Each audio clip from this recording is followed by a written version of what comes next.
சீமானுக்கும் சாக்கடை துறைமுருகனுக்கும் நம்ம தளபதி விஜய் அவர்களை பார்த்து ஒரே வருத்தம். என்னடா இவர் ஒரு தலைவர், பேப்பரை பார்த்து எங்க போனாலும் படிக்கிறாரே அப்படின்னு ரொம்ப சங்கடப்படுறாங்க. ஒரு தலைவன் அப்படிங்கிறவன் மனசுல இருந்து பேசணுமா, பேப்பரை பார்த்து பேசக்கூடாது அப்படின்னு சீமான் அவர்கள் விமர்சிக்கிறாரு.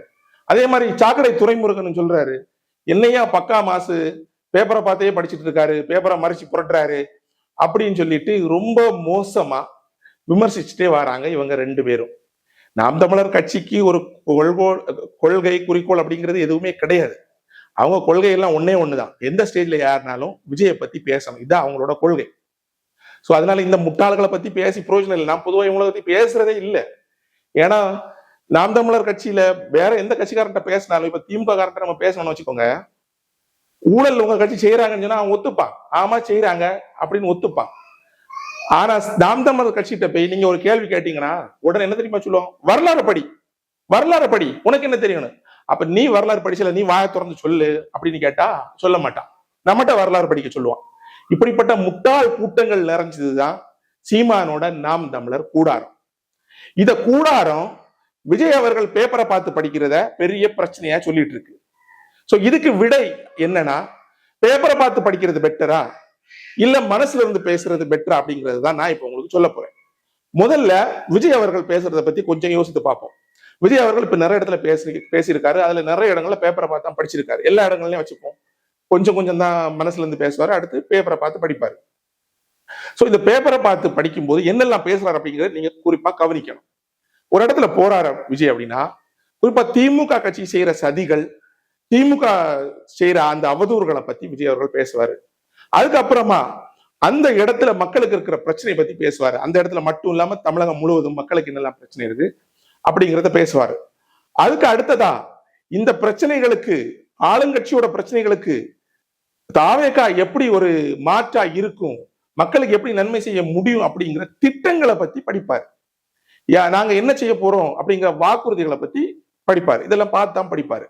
இது எல்லா இடத்துலயும் நடக்கிற சுழற்சி. சோ ஒவ்வொரு இடத்துல போகும்போது அந்தந்த இடத்துக்கு ஏற்றது மாதிரி அந்த இடத்துல உள்ள பிரச்சனையை பேஸ் பண்ணி பேசும்போது மக்களோட ஈஸியா கனெக்ட் ஆகும். மக்களுக்கு தெரியும், ஆமா எங்க ஊர்ல இந்த பிரச்சனை இருக்கு அப்படின்னு.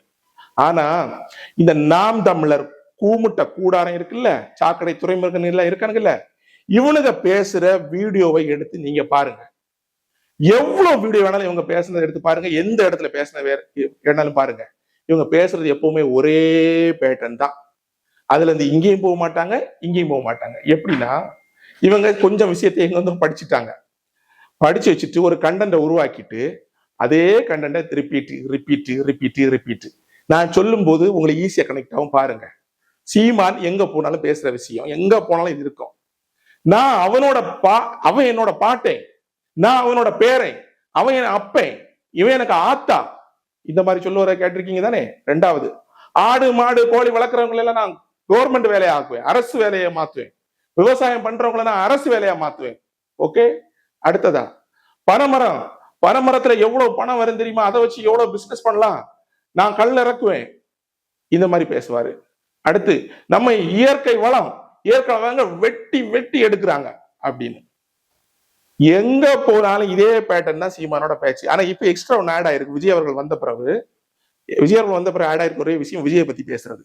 விஜயை பத்தி விமர்சிக்காம இவங்களுக்கு பேச்சே முடிவடையாது. ஏன்னா அதுக்கு எழுத வேண்டாம் இல்ல, சும்மா விஜய்னு பேரை சொல்லி வாயில வரத உளர்னா போதும், எதுக்கு எழுதணும். சீமான் கட்சியில உள்ள யாரை வேணாலும் எடுத்து பாருங்க, இடுமாவனம் கார்த்திக் சொல்லுவாங்க, இன்னொரு சிலர் எல்லாம் பேசிட்டு இருப்பாங்க. இவங்க பேசுறதெல்லாம் ஒரே விஷயம் ரிப்பீட்டட், திருப்பி பேசுவாங்க. அப்படி எல்லாம் வேற யாராவது பேசுனதை வச்சு கேலி கிண்டல் பண்ணுவாங்க. இவங்களுக்கு இதுதான் தெரியும்.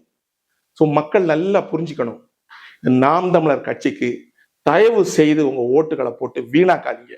இந்த கட்சிக்குன்னு ஒரு கொள்கை, ஒரு கோட்பாடு எதுவுமே கிடையாது. அவங்கள்ட்ட மக்கள் பிரச்சனையை பத்தின எந்த ஒரு லிஸ்டுமே கிடையாது. நாம் தமிழர் சீமான் கட்சியில உள்ள யாரையாவது கூப்பிட்டு மக்கள் பிரச்சனை என்ன, அதுக்கு உங்கள்கிட்ட இருக்க தீர்வு என்னன்னு மட்டும் கேளுங்க, வரலாறு போய் படி அப்படி மறுபடியும். சோ இவனுக்கு தெரிஞ்ச ஒன்னே ஒண்ணு, வரலாறு போய் படி, இவ்வளவுதான். அவனும் படிச்சிருக்க மாட்டான், நம்ம தெரிஞ்சு சொன்னா அதை கேட்கவும் மாட்டான். சோ இந்த நாம் தமிழர் கட்சி சீமான் அவர்கள் இந்த மாதிரி விஜயை தொடர்ந்து விமர்சிச்சுக்கிறதும் சரி, சாக்கடை துறைமுறைக்கு விமர்சிக்கிறதும் சரி, நமக்கு இது ஒரு பெரிய, நான் இவங்களெல்லாம் பொதுவாக இவங்களை பத்தி வீடியோ போட மாட்டேன். அது காரணம் என்னன்னா, இவங்கள பத்தி வீடியோ போட்டு ஒரு பிரயோஜனமே இல்லை, இவனுங்க முட்டா பயிர்கள்னு நமக்கு நல்லாவே தெரியாது.